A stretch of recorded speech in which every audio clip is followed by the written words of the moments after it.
All right, hello friends. So today we're going to be going over partitioning by decades. Now, I know that sounds really hard, but we're totally going to get it and it's not going to be that big of a deal. All right, so first off, we're going to start with a smaller problem, and it's going to be 27 times 4. So when we're thinking of decades and pulling the 27 apart, because that's the number we're going to pull apart. So when we're thinking of that, we have to think of there's 2 and there's 7, and then there's 2 tens. So we're going to say 20.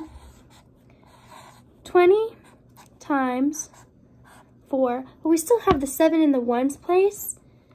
So we have to put 7 times 4 right there. And this is how you're going to partition by decade. And so we already have it set up with 20 times 4 and 7 times 4.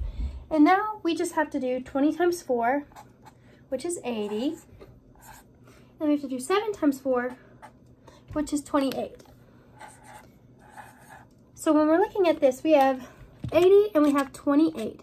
And you might be thinking, Miss Honey, what do we need to do now? Well, we have to put these back together.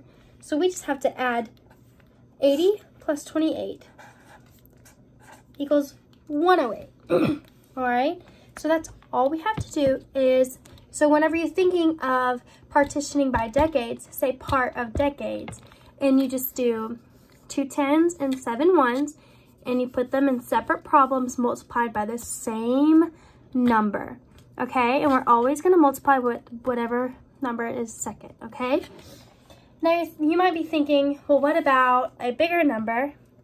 And we can do a problem. We're gonna do 258 times 5. This will be our second problem we're gonna do. And yes, I know it's a really big number, but we totally got this, guys. We're not gonna worry about it. All right, so we're thinking of partitioning by decades. So we have ones, tens, hundreds. So we're gonna do that. Ones and tens. So ones, tens, and hundreds. So let's start off and bring the 200 down here. So 200 times 5, and then we're gonna bring the tens down, and we're gonna do 50 times 5, and then we're gonna bring the 8 down, and we're gonna do 8 times 5. And then we're gonna solve these super quickly. So 200 times 5 is 1,000, and then 50 times 5, does anybody know what that one is? All right, and it is 250, and then 8 times 5 is 40. And then we're just gonna add those up super quick, and then remember, go to our ones, and it's just a 0, and then we're gonna go right here, 5 and 4, so that's 9, and then 0 and 2, so that's gonna stay 2, and then a 1.